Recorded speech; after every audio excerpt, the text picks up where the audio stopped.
चलिए साथी, एक बार फिर से आप सभी का वेलकम है आपके अपने प्यारे से परिवार इंग्लिश विद पुष्पेंद्र में। मैं पुष्पेंद्र आप सभी का हार्टली वेलकम करता हूं।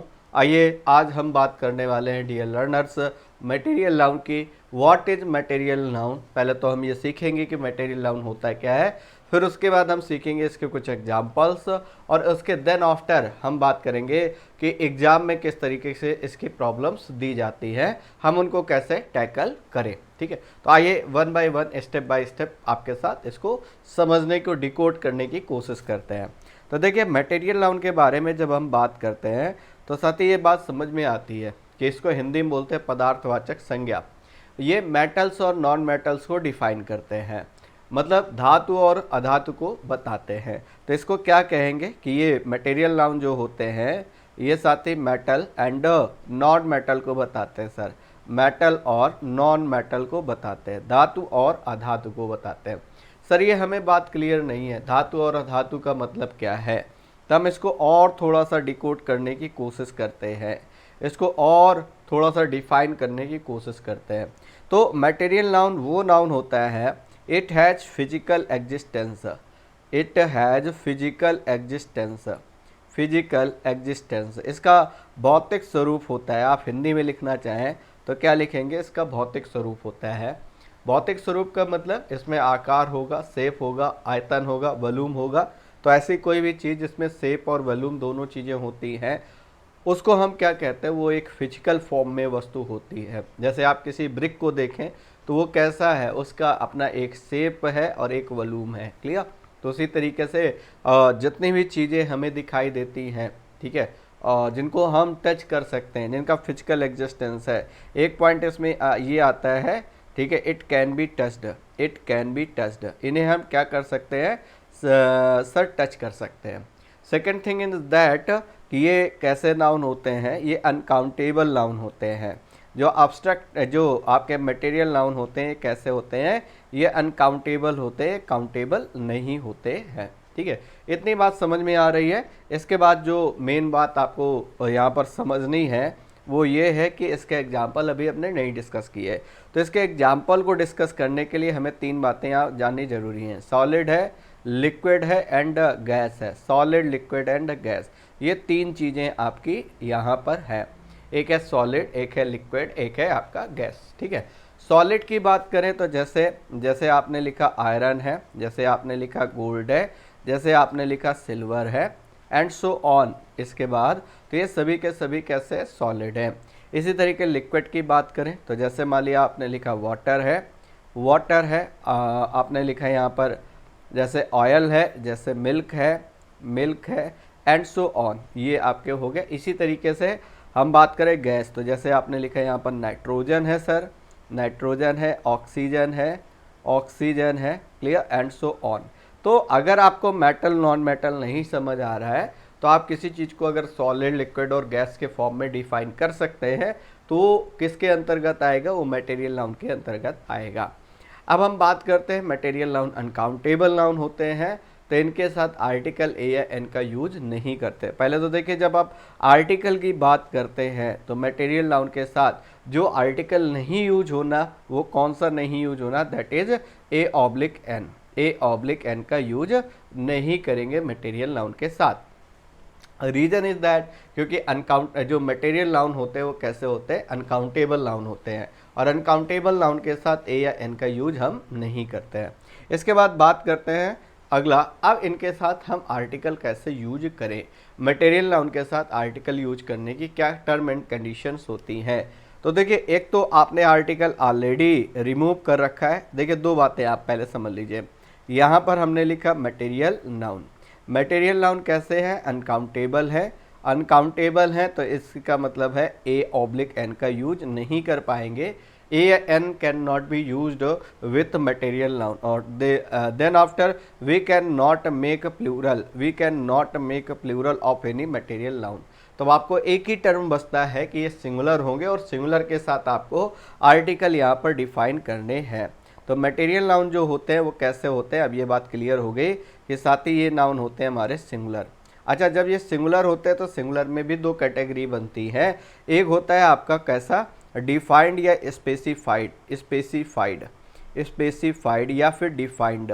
और आपने कहा एक होता है जर्नल, एक कैसा होता है जर्नल। क्लियर, जर्नल जब होगा तो यहाँ पर नो आर्टिकल आएगा, ये बात समझिएगा। यहाँ पर जर्नल होगा तो नो आर्टिकल आएगा, लेकिन स्पेसिफाइड होगा तो आर्टिकल कौन सा आ जाएगा, द। जैसे आप ये जर्नल और स्पेसिफाइड वाली बात थोड़ा सा डिकोड करने की कोशिश करते हैं। कैसे, जैसे मान लिया सपोज दैट आपने कहा कि जो मिल्क है वो स्वीट होता है, जो मिल्क है वो स्वीट होता है, मिल्क को डिफाइन नहीं किया।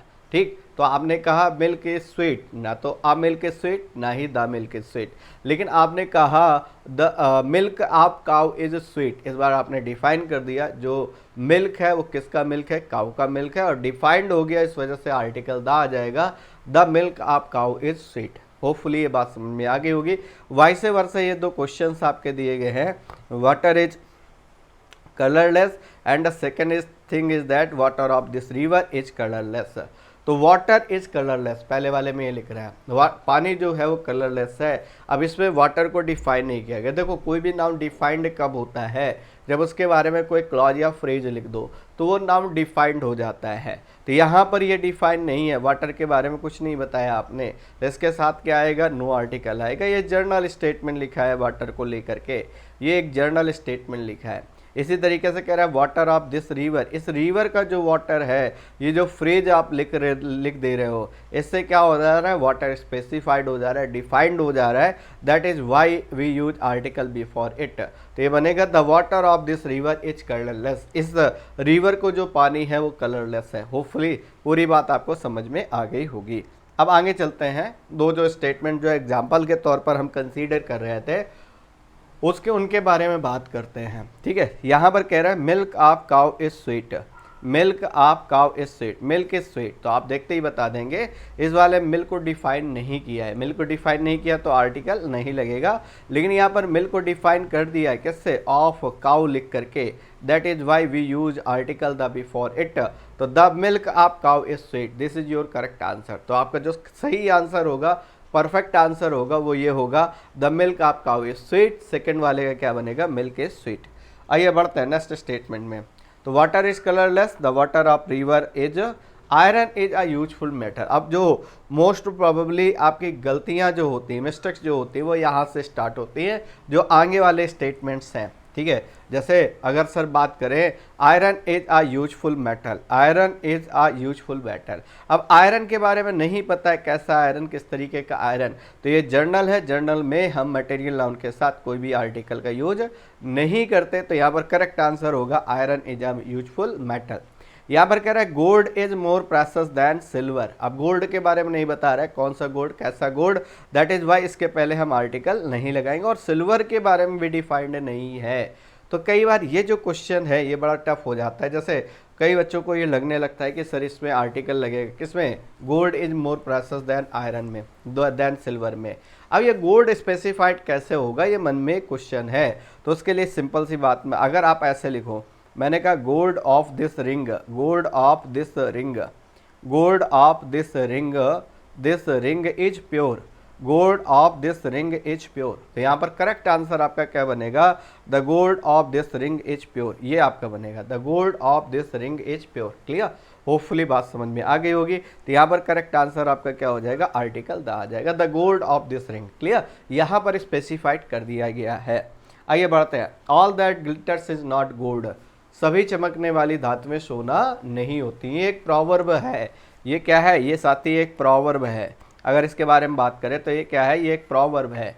और प्रोवर्ब के साथ आप आर्टिकल का यूज मतलब जैसा प्रोवर्ब जैसी होगी वैसी लिखी जाएगी, ये बात आप जानते हो। तो all that glitters is not gold, gold के बारे में कुछ भी नहीं बता रहा है, यहाँ पर आएगा no article, all that glitters is not gold, ये आपका करेक्ट आंसर होगा, यहाँ पर नो आर्टिकल आएगा। ठीक है, ध्यान रखिएगा। वैसे भी ये प्रोवर्ब है, सभी चमकने वाली धातुएं सोना नहीं होती है। अब एक छोटी सी इसमें प्रॉब्लम आती है, प्रॉब्लम कह लें या यूँ कह लें कि एक डिफरेंट काइंड्स ऑफ वर्ड्स बनते हैं। जैसे ये वर्ड लिखे हैं आपके, जैसे यहाँ पर मैंने लिखा आयरन, फिर लिख दिया मैंने आयरन्स, वाटर लिखा है वाटर्स लिख दिया, एयर लिखा है airs, sand sands, asset assets. तो इनको थोड़ा सा डिकोड करने की कोशिश करते हैं। देखिए वैसे तो यूं कहें तो एक बात आपको समझ में आएगी कि जो मटेरियल नाउन होते हैं उनका प्लूरल नहीं बनाते हैं, लेकिन फिर भी अगर कोई ऐसा वर्ड मिल रहा है जो आपको लग रहा है कि उसका प्लूरल बना है, तो वो उसका प्लूरल नहीं होता, दरअसल उसका वो एक अपने आप में एक नया वर्ड होता है और उसका मीनिंग भी चेंज होता है। जैसे वाटर का मतलब पानी होता है, जल होता है, लेकिन वाटर्स का मतलब ओशन से हो जाता है, समुद्र से होता है, ठीक है, ये मीनिंग बदल गया। तो ऐसे आपको कुछ नाउन्स स्टडी करने पड़ेंगे, पढ़ने पड़ेंगे। कौन से पढ़ने, वो सब एक जगह समराइज्ड करके मैंने आपको ऑलरेडी बता रखे हैं, तो बस उनको डिस्कस कर लेते हैं, डील कर लेते हैं। आपको इनको पेन डाउन कर लेना है और इस तरीके से आपको मटेरियल नाउन की पूरी प्रॉब्लम एक साथ एक जगह पर सारी कैटर हो जाएगी। है आयरन का मतलब जंजीर होता है और आयरन्स का मतलब बेड़ियाँ होती हैं, आप जानते हो। है इसी तरीके वाटर का मतलब जल, वाटर्स मतलब समुद्र हो जाता है। एयर मतलब हवा होता है, एयर्स का मतलब होता है दिखावटी व्यवहार, जिसको हम प्रीटेंस बोलते हैं, दिखावटी व्यवहार। सैंड मतलब बालू होता है और सैंड्स मतलब रेगिस्तान हो जाता है। सैंड्स का मतलब डेजर्ट हो जाता है, रेगिस्तान हो जाता है, ये बात ध्यान रखिएगा। सैंड का मतलब डेजर्ट। एसेट का मतलब आप जानते हो, एसेट, एसेट मतलब आप जानते हो, लेकिन एसेट्स का मतलब बन जाता है साथी क्या, प्रॉपर्टी। एसेट्स का मतलब क्या बन जाता है, प्रॉपर्टी बन जाता है। तो मीनिंग सबके बदलते जा रहे हैं। अब इसी तरीके से वुड, वुड का मतलब लकड़ी होता है, लेकिन अगर वुड से लिख रहे हो तो इसका मतलब जंगल हो जाता है, इसका मतलब हो जाता है फॉरेस्ट। इसका जैसे अब्यूज, अब्यूज का मतलब एक तरीके से गाली देना, आप जानते हो। अब्यूजेज का मतलब होता है बैड इविल्स, जो कुरीतियाँ हैं, जो बुरी प्रथाएं हैं, उनके लिए हम यूज करते हैं अब्यूजेज। वर्क का मतलब होता है कार्य और वर्क्स का मतलब होता है लिटरेरी वर्क। इसका मीनिंग हो जाता है लिटरेरी वर्क, साहित्य जिसको बोलते हो आप, वो वर्क्स हो जाता है। एडवाइस मतलब होता है सलाह और एडवाइसेस का मतलब हो जाता है बिल्स। ठीक है, ये अलग अलग वर्ड बन रहे हैं, तो ध्यान दीजिएगा, इनको पढ़ना पड़ेगा। You have to study all these words, ये सारे वर्ड्स आपको स्टडी करने पड़ेंगे। जैसे आर्म का मतलब होता है भुजा और आर्म्स का मतलब होता है वीपन्स। आर्म्स का मतलब क्या बन जाता है साथी, वीपन्स बन जाता है। गुड मतलब अच्छा होता है, गुड्स मतलब होता है कैरियर, सामान। गुड्स कैरियर आप बोलते हो ना, सामान। फ्रूट मतलब होता है फल और फ्रूट्स का मतलब होता है रिजल्ट, किसी चीज़ का नतीजा क्या है, परिणाम क्या है। कस्टम मतलब होता है रीत रिवाज, और कस्टम्स की बात करते हो तो वो मीनिंग देता है आपका टैक्स का, सीमा शुल्क जिसको बोलते हो, टैक्सेस बोलते हो, है ना। तो ये कुछ वर्ड्स हैं, इनको आपको पेन डाउन कर देना है, नोट डाउन कर लेना है, ताकि आपको थोड़ा सा सहूलियत मिले इन सब चीज़ों को। ये it's all about material noun, ये पूरी की पूरी बातें जो थी वो मटेरियल नाउन के बारे में थी।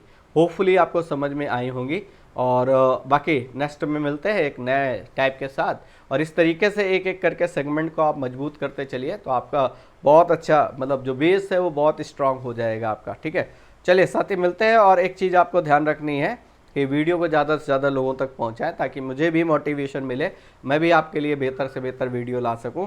और चैनल है आपका English with Pushpendra sir, Telegram channel है, इसको आप ज़रूर ज्वाइन कर लीजिए। मोबाइल नंबर आपका ये है, कोई भी क्वेरी होती है आप then and there in topics के रिगार्डिंग या किसी भी टॉपिक के रिगार्डिंग आप तुरंत स्कैन कीजिए और तुरंत फॉरवर्ड कर दीजिए, क्रॉप कर दीजिए क्वेश्चन को, तुरंत फॉरवर्ड कर दीजिए, आपको रिप्लाई मिल जाएगा। चलिए साथी मिलते हैं नेक्स्ट सेशन में एक नई एनर्जी, नए जोश के साथ आपके साथ फिर से इंटरेक्शन करेंगे एक नए सेशन में। तब तक के लिए आप सभी को जय हिंद, थैंक यू क्लास, जय हिंद।